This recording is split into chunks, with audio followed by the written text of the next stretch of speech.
give it a few minutes here. I know sometimes it lags behind on YouTube, but it's definitely saying that we're offline. So I'm really kind of confused here because I'm not seeing it. I'm definitely okay. Here we are. Sorry, guys. I'm doing a new thing tonight, and I am not seeing everything. So I don't know what's up with that. It's still saying my stream is offline, and it's not letting me see anything. So I don't know if I go to my channel page, if maybe it's just putting it in a different place.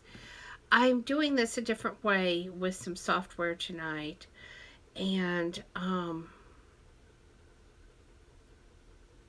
so we may be doing something completely different. Okay, and I don't see it there either.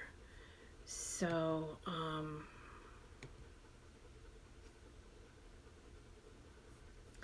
definitely kind of confused here. And I do see it up there. But like I said, I don't know how to get to it, so I don't know how to, let's try that. I found it. Okay, so let me, go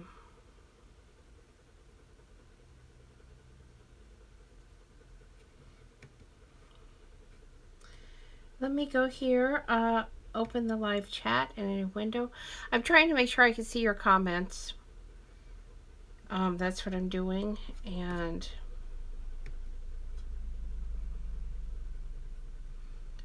I'm just,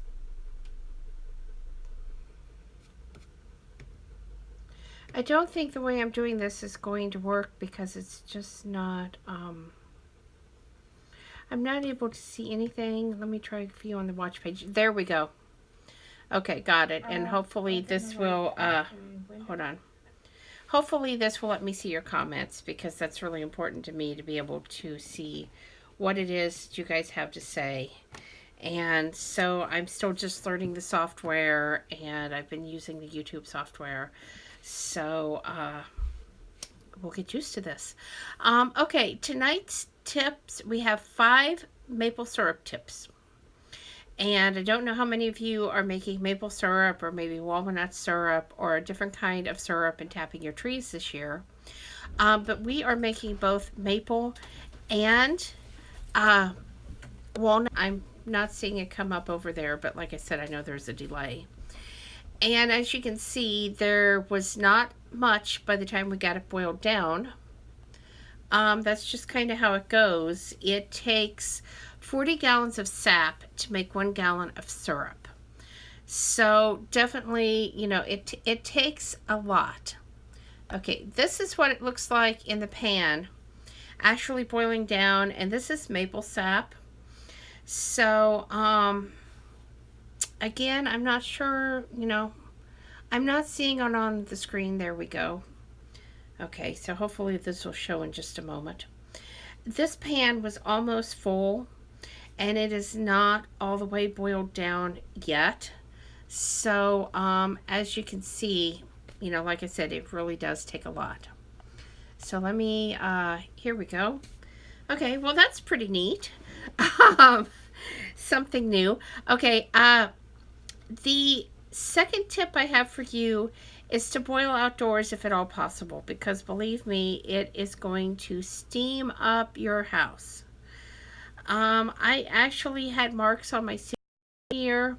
If you want, you can use a charcoal grill.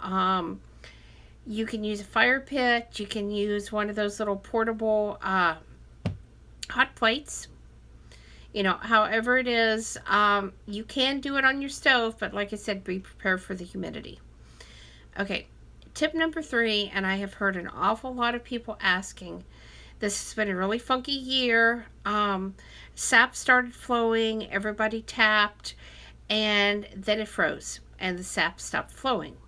And a lot of people were concerned if you could use the frozen sap, had they lost everything, you know, what was going on. And yes, the frozen sap is fine. You know, there's no problem with the frozen sap. And I think we just had a technical issue here, but it seems okay now. So it is okay. You want the sap to be cold or even frozen. The problem comes when the sap gets too hot. So a lot of times I'll let my sap freeze a little bit and I'll scoop that ice off and I'll put it in the garden because it puts nutrients back into the soil. And it saves me from boiling it down because what freezes is the water. So it's less that I have to boil down in the end. The fourth thing I want to say is boiling down does take some time.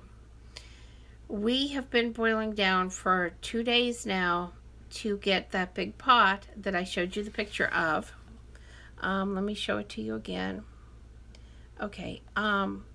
We have been boiling down 2 days now to get this pot right here. That I don't know if it's going to show again. Anyway, down to this point, and we are still not even close to being done. So, prepare yourself to spend days boiling the sap down.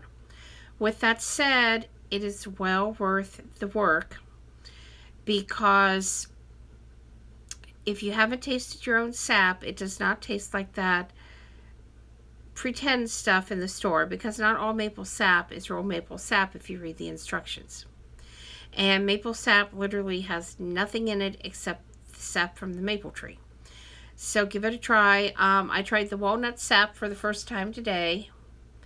And like I said, we just got a little bit there. But it was less sweet than the maple, which was really good for me. And it really did taste great. So I really enjoyed that. And the last tip is be sure to filter the syrup. Use some cheesecloth or a filtering bag. This year we are using a jelly strainer because it holds my bag upright and it makes things easier for me. So that's what we're doing this year. And you want to strain the sap before you start to boil it down, and it will keep for up to 3 months. And it'll be fine. I can mine. I'm thinking that I cold pack it for like 15 minutes, but don't quote me on that. Be sure to look that up because it's been a couple years since I've done it. But I find by canning it that it keeps better. And if I don't use it all up 1 year, as long as that seal is sealed, it's still good for the next year. So, I want to thank all of you that have tuned in and are watching. I'm going to leave this run for a couple minutes in case any of you have any questions for me.